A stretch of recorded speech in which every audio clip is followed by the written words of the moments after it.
Assalamu alaikum wa rahmatullah wa barakatuh. Bienvenue sur Espoir en Allah, la chaîne qui explore les profondeurs de la conscience, de l'âme et la sagesse de l'islam. As-tu déjà ressenti ce poids du manque d'argent? Ces instants où chaque dépense semble une montagne? Où ton cœur se serre en pensant à demain? Aujourd'hui, nous allons plonger dans un secret spirituel. Deux mots puissants qui, répétés avec sincérité, peuvent transformer ton état d'esprit, attirer la baraka et te rapprocher de la générosité d'Allah. Mais avant de commencer, je t'invite à t'abonner à la chaîne Espoir en Allah, à aimer cette vidéo, à la partager avec tes proches et à laisser un commentaire pour nous dire ce que tu en penses ou nous suggérer de futurs sujets. Alors, restons ensemble et découvrons ce trésor spirituel. Quand le manque d'argent te serre la poitrine et que chaque facture ressemble à une falaise, regarde cette épreuve avec les yeux de la foi. Elle n'est pas une humiliation, mais une convocation intime vers Allah, un rappel discret qui te dit « Reviens à moi ». Les prophètes eux-mêmes ont goûté à la faim.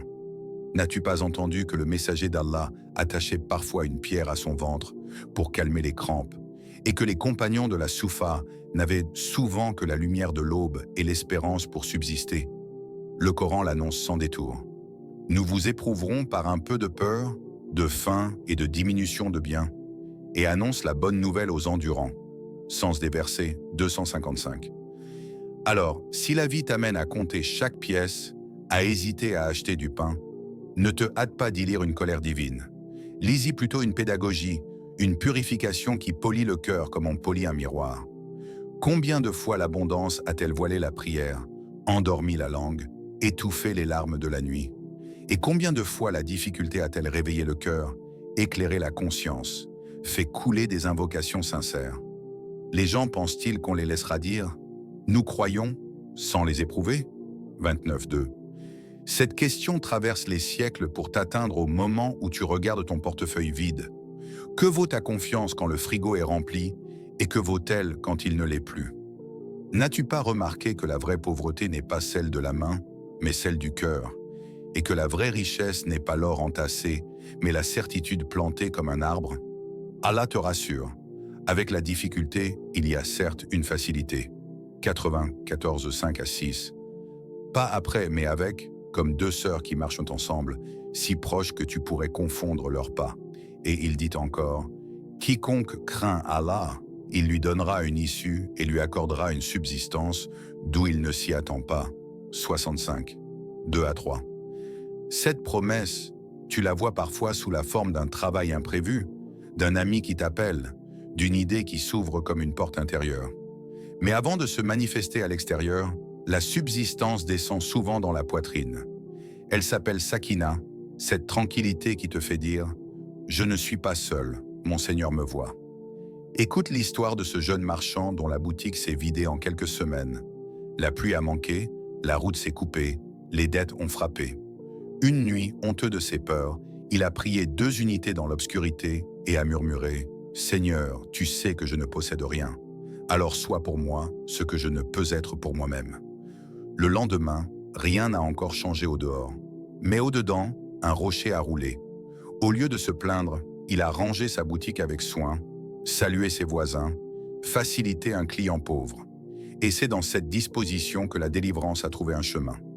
Un ancien client de passage a acheté pour un mariage, puis a recommandé son nom. En 2 semaines, la boutique respirait. Plus tard, en racontant, il jurait que le miracle n'avait pas commencé avec l'argent, mais avec la prosternation. Toi aussi, as-tu déjà remarqué que le premier signe d'une porte qui s'ouvre est une paix qui t'habite sans raison apparente? Pourtant, l'âme humaine est prompte à mal interpréter. Quand on lui donne, elle dit « Mon Seigneur m'a honoré ». Et quand on lui restreint, elle dit « Il m'a avili ». 89.15 à 16. Mais l'honneur ou l'abaissement ne réside pas dans la taille de ta bourse. Il réside dans la qualité de ta reliance. Rien ne vous atteint sans qu'il ne soit déjà écrit. 57.22. Et dit, rien ne nous atteindra sinon ce qu'Allah a prescrit pour nous. 9.50 et 1. Si tout est inscrit, alors la question n'est pas « Pourquoi moi ?», mais « Que veut Allah m'enseigner à travers ceci ?» Peut-être veut-il te rendre attentif au halal et te détourner d'un gain douteux. Peut-être veut-il que tu redécouvres la pudeur de demander, la pudeur de donner, la pudeur de patienter.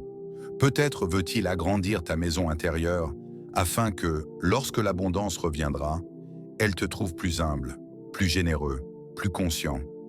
Et si, au cœur même de la gêne, tu réapprenais l'art d'ordonner tes priorités, prière à l'heure, paroles véridiques, regard propre, mains prêtes à servir même quand elles sont vides, ne faiblissez pas et ne vous attristez pas. Vous serez les supérieurs si vous êtes croyants. 339. Renforce alors ton tawakkul, car la confiance n'est pas de rester immobile en attendant que le risque tombe. C'est de semer avec des mains tremblantes, tout en sachant que la pluie ne vient que d'Allah. C'est d'actualiser tes compétences, d'envoyer des candidatures, de frapper aux portes licites, puis de déposer le résultat au seuil. C'est de rectifier ton intention. Seigneur, si tu m'ouvres, que ma main soit une main qui donne, non une main qui prend. Et quand la voix de la peur te dit « tu n'y arriveras pas », oppose-lui la voix du Coran qui a porté des cœurs plus lourds que le tien. Peut-être n'es-tu pas pauvre, peut-être es-tu en formation, peut-être qu'Allah t'entraîne à devenir celui ou celle à qui il confiera, demain, l'aisance capable de relever les autres. Alors, entre le manque et la délivrance, choisis aujourd'hui ce qui est en ton pouvoir. Une langue qui se purifie, une prière qui s'allonge, une aumône même d'un demi-dattier, un projet clair et licite. Tends la main au ciel et au travail. Et quand tu chancelles, rappelle-toi que celui qui a créé la nuit a aussi créé l'aube, et que si tu marches vers lui, il viendra à ta rencontre plus vite que tes pas ne peuvent le chercher. Elhamdulillah. Deux mots courts qui coulent doucement sur la langue mais qui, prononcés avec conscience, bouleversent l'univers intérieur d'un croyant. Car ils ne signifient pas seulement « louange à Allah », ils sont une reconnaissance totale que chaque souffle, chaque regard, chaque battement de ton cœur est un don qu'aucun prix ne pourrait acheter. Combien de fois t'es-tu réveillé en sécurité sans penser que cette sécurité est en elle-même un empire que des rois ne possèdent pas? Combien de fois as-tu bu de l'eau fraîche sans réaliser qu'elle est plus précieuse qu'un coffre d'or pour celui qui a la gorge desséchée? Combien de fois as-tu marché, vu, entendu, ri avec un proche sans lever les yeux au ciel pour dire « Alhamdulillah ». Le prophète nous a rappelé que celui qui a un toit, la santé et de quoi manger pour un jour, c'est comme si le monde entier lui avait été donné. Alors que nous, souvent, nous cherchons dans le futur un confort imaginaire en oubliant que la richesse est déjà là, dans le présent. Dire Alhamdulillah dans l'abondance est facile, mais le répéter dans la pauvreté, c'est un acte héroïque de l'âme. C'est refuser de réduire la valeur de ta vie à ce qu'il y a dans ton portefeuille. C'est proclamer haut et fort « Ô Seigneur, je t'aime non pour ce que tu mets dans ma main, mais pour ce que tu as mis dans mon cœur. » N'as-tu pas remarqué que celui qui dit sincèrement « Alhamdulillah », même lorsqu'il traverse la tempête, trouve une paix étrange, une sérénité qui dépasse la logique humaine, comme si ces mots ouvraient une porte invisible à travers laquelle descend la sakina? Car Allah a dit « Si vous êtes reconnaissant, j'augmenterai mes bienfaits pour vous. » 14,7. Et cette promesse est universelle. Elle s'applique aux pauvres qui remercient pour un morceau de pain comme aux riches qui remercient pour sa fortune. Mais la gratitude du pauvre est plus lumineuse, car elle est prononcée au milieu de la disette quand rien d'extérieur ne semble justifier une louange. Alhamdulillah devient alors une clé, une corde qui relie ton âme au trône d'Allah, et chaque fois que tu la prononces avec conviction, tu plantes une graine de lumière dans ton cœur, une graine qui, tôt ou tard, portera des fruits visibles dans ta vie. Rappelle-toi cet homme qui n'avait que quelques dattes pour nourrir sa famille. Et pourtant, lorsqu'on lui demanda comment il allait, il répondit « Alhamdulillah pour tout ce qu'Allah nous a donné ». Et cette parole fit trembler les anges qui écrivent en les actions. Car aux yeux du ciel, il venait de manifester une richesse plus vaste que toutes les mines de la terre. Et toi, combien de fois as-tu laissé passer une journée sans t'arrêter une seule fois pour dire sincèrement « Alhamdulillah non, pour le souffle qui sort de tes poumons, pour le cœur qui bat sans ton ordre, pour la foi qui éclaire ton âme. » Ces deux mots, si courts, sont comme un océan sans rivage. Ils enseignent la patience dans l'épreuve, rappellent la source du bien-être et transforment chaque instant en acte d'adoration. Alors, ferme les yeux et imagine si à chaque fois que tu ressens le manque, tu répondais par « Alhamdulillah », combien ton regard sur le monde changerait-il? Combien ton âme serait-elle libérée des chaînes de l'insatisfaction? Combien tes larmes deviendraient-elles des perles aux yeux d'Allah? Il est rapporté qu'un homme, accablé par la pauvreté, vint trouver le prophète, le cœur lourd, les épaules affaissées, pensant que son manque de bien faisait de lui un homme diminué. Mais le messager d'Allah, avec la douceur de ses paroles, lui rappela une vérité que l'or et l'argent ne peuvent acheter. « As-tu la santé ?» demanda-t-il, et l'homme répondit « Oui. »« As-tu 2 yeux par lesquels tu vois ?» Et encore l'homme dit « Oui. » Alors le prophète lui dit « Ces bienfaits valent mieux que tout l'or et l'argent de ce monde. » En une simple conversation, le voile de l'illusion se déchira, et cet homme comprit que la richesse ne se mesure pas seulement dans ce qui se compte, mais dans ce qui ne se compte pas, dans ce que nous tenons pour acquis chaque jour sans le remarquer. Combien de fois as-tu pensé que ta pauvreté te rendait démuni, alors qu'en vérité tu marches avec 2 jambes qui te portent, 2 yeux qui t'ouvrent sur les portes de la lumière, un cœur qui bat fidèlement dans ta poitrine sans que tu lui donnes un seul ordre, et une âme capable d'aimer et de croire? Et si l'on t'offrait 1000 pièces d'or en échange de ta vue, accepterais-tu? Si l'on remplissait ta maison d'argent en échange de ton cœur en bonne santé, céderais-tu? La vérité est que chaque être humain est assis sur un trésor immense, qu'il oublie dans la course aux biens matériels. Et c'est pourquoi le prophète voulait réorienter les regards, pour que l'homme cesse de se croire pauvre, alors qu'il est riche en grâce divine. L'histoire de ce compagnon n'est pas isolée, elle est un miroir tendu à chacun de nous. Lorsque tu te plains de ce qui manque, prends une minute, ferme les yeux et compte ce que tu possèdes déjà.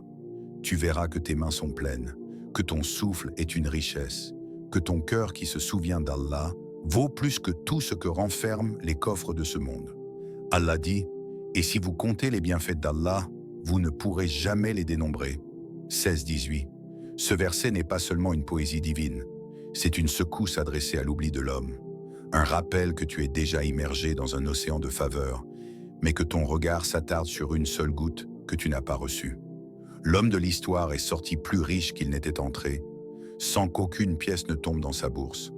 Parce que la véritable transformation commence quand tu changes ton regard sur ce que tu possèdes.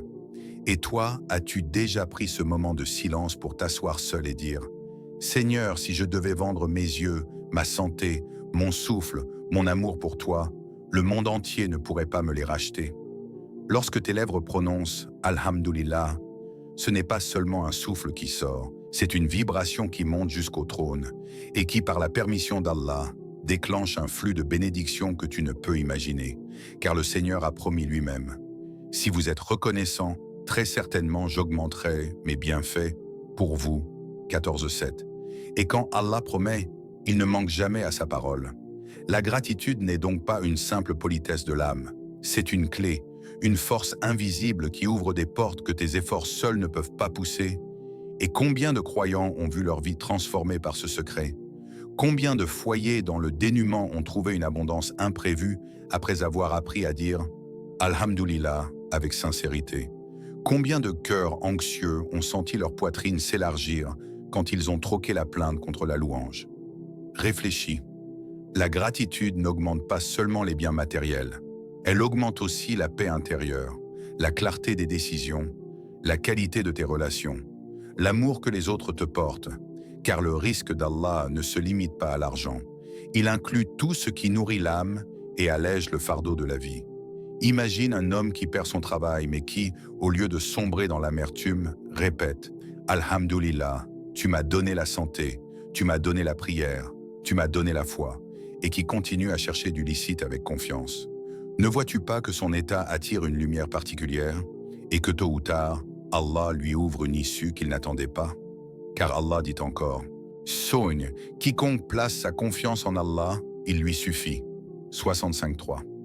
Et cette suffisance est souvent enveloppée dans l'épreuve comme un fruit dans une coquille. Il faut la patience et la gratitude pour la découvrir.